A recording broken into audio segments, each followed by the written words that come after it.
আগামী অক্টোবর মাসটি মকর রাশি ও মকর লগ্নের জাতক জাতিকাদের জন্য খুবই গুরুত্বপূর্ণ হতে চলেছে, কারণ আপনাদের সপ্তমভাবে উচ্চস্থ বৃহস্পতি গোচর করতে চলেছেন।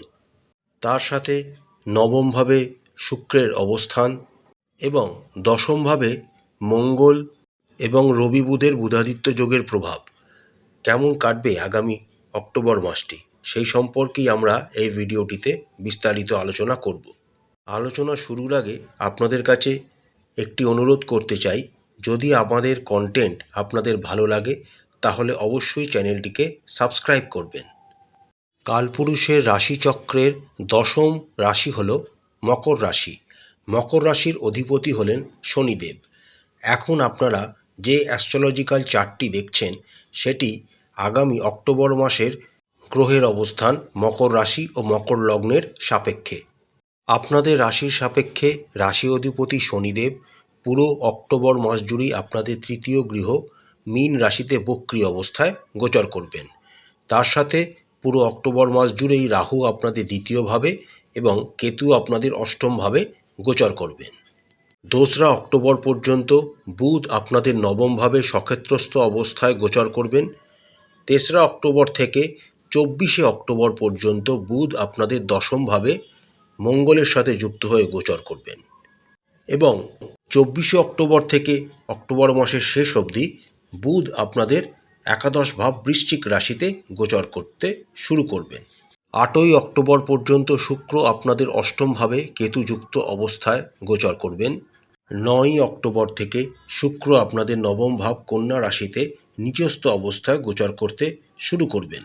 তবে 9ই অক্টোবর থেকে 23শে অক্টোবর এই সময়কালটিতে নবমপতি এবং দশমপতির একটি ক্ষেত্র বিনিময় যোগ, অর্থাৎ বুধ ও শুক্রের ক্ষেত্র বিনিময় যোগ এই সময় আপনাদের রাশিকে প্রভাবিত করবে। 16ই অক্টোবর পর্যন্ত রবি আপনাদের নবমভাবে গোচর করবেন।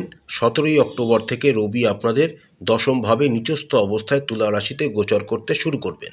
17ই অক্টোবর পর্যন্ত বৃহস্পতি আপনাদের ষষ্ঠভাবে গোচর করবেন। 18ই অক্টোবর থেকে বৃহস্পতি আপনাদের সপ্তম ভাব কর্কট রাশিতে উচ্চস্থ অবস্থায় গোচর করতে শুরু করবেন। 26শে অক্টোবর পর্যন্ত মঙ্গল আপনাদের দশম ভাব তুলা রাশিতে অবস্থান করবেন। 27শে অক্টোবর থেকে মঙ্গল সক্ষেত্রস্থ অবস্থায় আপনাদের একাদশ ভাব বৃশ্চিক রাশিতে গোচর করতে শুরু করবেন। আসুন এবার আমরা দেখে নিই আগামী অক্টোবর মাসটি মকর রাশি ও মকর লগ্নের জাতক জাতিকাদের কেমন কাটতে চলেছে। আপনাদের রাশির সাপেক্ষে কর্মভাবের অধিপতি হলেন শুক্র। 8ই অক্টোবর পর্যন্ত শুক্র আপনাদের অষ্টমভাবে কেতুযুক্ত অবস্থায় সিংহ রাশিতে একটি দুর্বল অবস্থানে থাকবেন। অর্থাৎ অক্টোবর মাসের প্রথম সপ্তাহটিতে আপনাদের কর্মের জন্য যথেষ্ট বেশি পরিশ্রম করতে হবে, তা সত্ত্বেও কিন্তু আপনারা নিজের মনের মতো ফলাফল পাবেন না। এরপর 9ই অক্টোবর থেকে যখন শুক্র আপনাদের নবম ভাব কন্যা রাশিতে গোচর করে যাবেন, তখন থেকে আপনারা ধীরে ধীরে কর্মক্ষেত্রে ভালো ফল পেতে শুরু করবেন। তবে কন্যা রাশিতে শুক্র যখন 9ই অক্টোবর গোচর করবেন, শুক্র কিন্তু কন্যা রাশিতে নিচস্থ থাকবেন, অর্থাৎ কিছু বাধা বিঘ্নকে অতিক্রম করার পরেই আপনারা কিন্তু কর্মে সাফল্যের মুখ দেখতে পাবেন।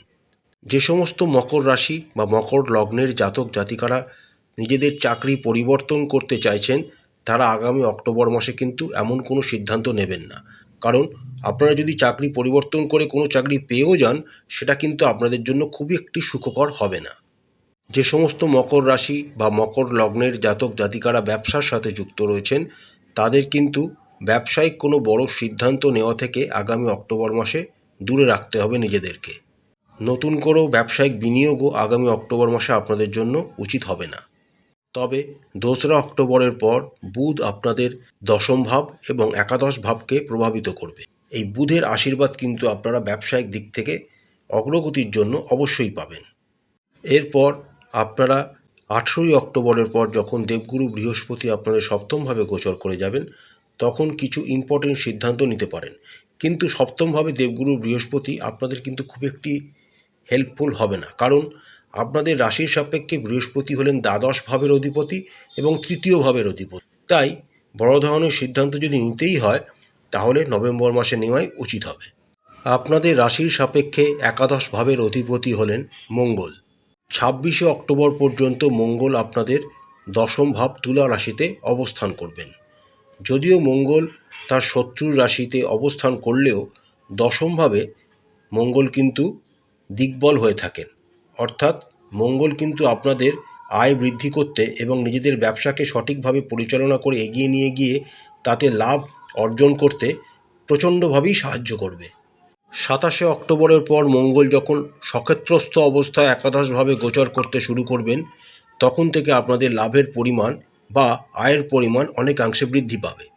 আপনাদের রাশির সাপেক্ষে দ্বিতীয় ভাবের অধিপতি হলেন শনি মহারাজ, আর শনি মহারাজই হলেন আপনাদের রাশি অধিপতিও।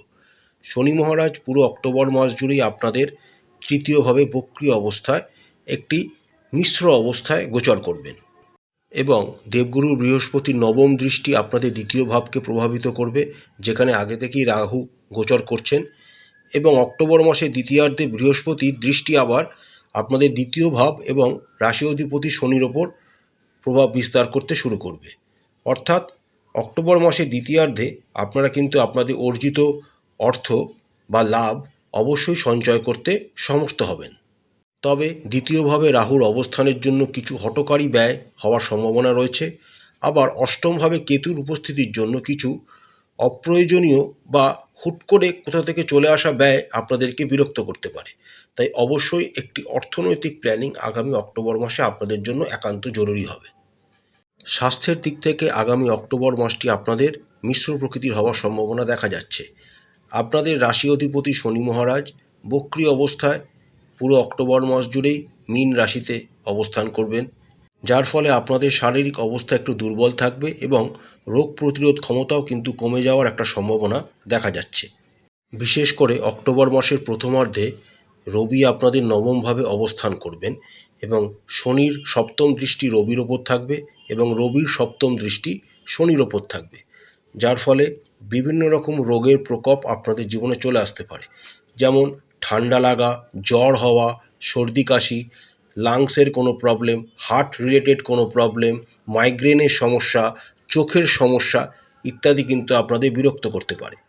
অক্টোবর মাসের দ্বিতীয়ার্ধে রবি যখন শনির প্রভাব থেকে মুক্ত হবেন এবং আপনাদের দশমভাবে গোচর করতে শুরু করবেন, যদিও তিনি এখানে নিচস্থ থাকবেন কিন্তু রবি দশমভাবে দিকবল লাভ করে থাকেন, তখন থেকে আপনাদের শরীর স্বাস্থ্যের উন্নতি হতে শুরু করবে। তবে দ্বিতীয়ভাবে রাহু এবং অষ্টমভাবে কেতুর উপস্থিতির জন্য খাওয়া দাওয়া থেকে যথেষ্ট বিরত থাকবেন। মশলা জাতীয় খাবার একদম খাবেন না, না হলে কিন্তু মুখ বা পেট সম্পর্কিত কিছু সমস্যাও আপনাদের জীবনে চলে আসতে পারে। প্রেম জীবনের কথা বললে আপনাদের রাশির সাপেক্ষে পঞ্চম ঘরের অধিপতি হলেন শুক্র। 8ই অক্টোবর পর্যন্ত শুক্র আপনাদের অষ্টম ঘরে গোচর করবেন এবং এই অষ্টম ঘরে গোচর করার সময় শুক্র কেতুর সাথে যুক্ত হবেন এবং রাহুর সপ্তম দৃষ্টি দ্বারাও প্রভাবিত হবেন। অষ্টমভাবে শুক্রের গোচর জ্যোতিষশাস্ত্রে খুব একটি খারাপ বলে বিবেচিত হয় না, কিন্তু যেহেতু শুক্র এখানে রাহু কেতুর প্রভাবে থাকবে, তাই আপনাদের সম্পর্কের ক্ষেত্রে সাজসজ্জা বজায় রাখা অত্যন্ত গুরুত্বপূর্ণ হবে। অশ্লীলতা থেকে দূরে থাকতে হবে। ইন্দ্রিয়গ্রাহী চিন্তাভাবনা এড়িয়ে চলাও বুদ্ধিমানের কাজ হবে। বিনয়ী থাকার পাশে পাশে প্রেম জীবনকে উপভোগ করতে গেলে প্রেমের পবিত্রতা বজায় রাখবেন, এতে আপনাদের অনেক উপকার হবে। কিন্তু 26শে অক্টোবর পর্যন্ত মঙ্গল আপনাদের দশমভাবে গোচর করবেন এবং তার অষ্টম দৃষ্টি আপনাদের পঞ্চম ভাবকে প্রভাবিত করবে। তাই ছোটোখাটো বিবাদ কিন্তু আপনাদের প্রেম জীবনে আসবে, কিন্তু তা বড় আকার ধারণ করবে না। 9ই অক্টোবর থেকে শুক্র আপনাদের ভাগ্যস্থান কন্যা রাশিতে গোচর করবেন।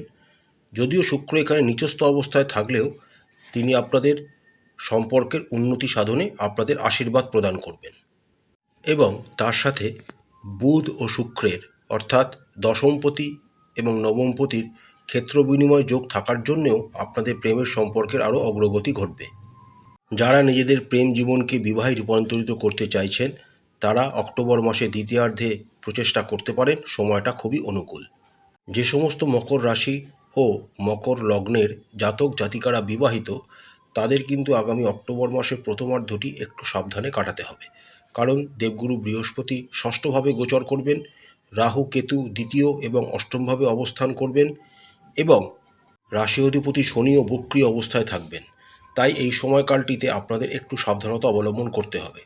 অক্টোবর মাসে দ্বিতীয়ার্ধে যখন দেবগুরু বৃহস্পতি আপনাদের রাশির সপ্তমভাবে কর্কট রাশিতে উচ্চস্থ অবস্থায় গোচর করতে শুরু করবেন, তখন থেকে আপনাদের দাম্পত্য জীবনে সুখ আবার আসতে শুরু করবে এবং আপনারা একটি সুন্দর বৈবাহিক জীবন অক্টোবর মাসের শেষার্ধে আশা করতে পারেন। পারিবারিক জীবনের কথা বললে আগামী অক্টোবর মাসটি কিন্তু আপনাদের দুর্বল হতে চলেছে। আপনাদের রাশির দ্বিতীয় ভাবের অধিপতি শনি মহারাজ এই সময় আপনাদের তৃতীয় ঘরে বক্রী অবস্থায় থাকবেন। জ্যোতিষশাস্ত্রে শনি মহারাজের তৃতীয় ঘরকে যথেষ্ট ভালো বলেই বিবেচিত করা হয়, কিন্তু যেহেতু শনি এখানে রেট্রোগ্রেড অর্থাৎ বক্রী অবস্থায় থাকবেন, তাই তিনি একটি দুর্বল অবস্থায় থাকবেন। তার সাথে দ্বিতীয়ভাবে রাহুর উপস্থিতি এবং অষ্টমভাবে কেতুর উপস্থিতি এবং কেতুর সপ্তম দৃষ্টি দ্বিতীয় ভাবকে প্রভাবিত করার জন্য আপনাদের পারিবারিক জীবনে কিন্তু বিভিন্ন রকম ঝামেলা, ঝঞ্ঝাট, অশান্তি আগামী অক্টোবর মাসে হতে চলেছে। আশার কথা একটাই, অক্টোবর মাসের প্রথমার্ধে দেবগুরু বৃহস্পতির নবম দৃষ্টি আপনাদের দ্বিতীয় ভাব কুম্ভ রাশিকে প্রভাবিত করবে। তার ফলে কিছুটা হলেও আপনারা অশান্তির হাত থেকে বাঁচতে পারবেন। তবে অক্টোবর মাসের দ্বিতীয়ার্ধে যখন দেবগুরু বৃহস্পতি আপনাদের সপ্তম গৃহে গোচর করে যাবেন এবং তার নবম দৃষ্টির প্রভাব থেকে দ্বিতীয় ঘর মুক্ত হয়ে যাবে, তখন আপনাদের বেশি সাবধানতা অবলম্বন করতে হবে। এই সময়কাল থেকেই আপনাদের পারিবারিক সম্পর্কর ক্ষেত্রে ভারসাম্য বজায় রাখার জন্য সর্বোচ্চ ধরনের সতর্কতা অবলম্বন করা উচিত হবে। যে সমস্ত মকর রাশি বা মকর লগ্নের জাতক জাতিকাদের ভাই বোন, দাদা দিদি রয়েছে, তাদের সাথে সম্পর্ক কিন্তু মিশ্র প্রকৃতির হওয়ার সম্ভাবনা দেখা যাচ্ছে। বিশেষ করে অক্টোবর মাসের প্রথমার্ধে আপনাদের সাথে তাদের সম্পর্ক খুব একটি ভালো থাকবে না, মনোমালিন্য হওয়ার সম্ভাবনা দেখা যাচ্ছে। অক্টোবর মাসের দ্বিতীয়ার্ধে যখন মঙ্গল সক্ষেত্রস্থ হয়ে যাবেন এবং দেবগুরু বৃহস্পতিও সপ্তমভাবে গোচর করে যাবেন, তখন থেকে আপনাদের সাথে আপনাদের ভাই বোন, দাদা দিদির সম্পর্ক ধীরে ধীরে ভালো হতে শুরু করবে।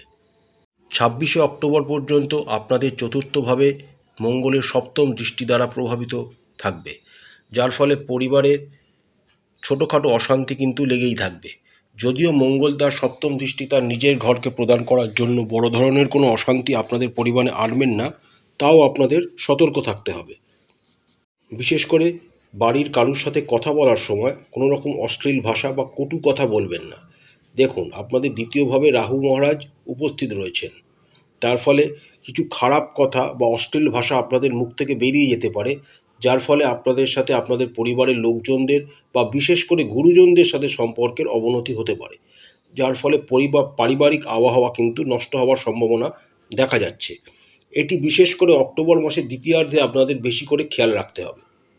প্রতিকার স্বরূপ আপনারা রাশি অধিপতি শনিদেবের বীজ মন্ত্র প্রত্যেক দিন 108 বার করে জপ করবেন।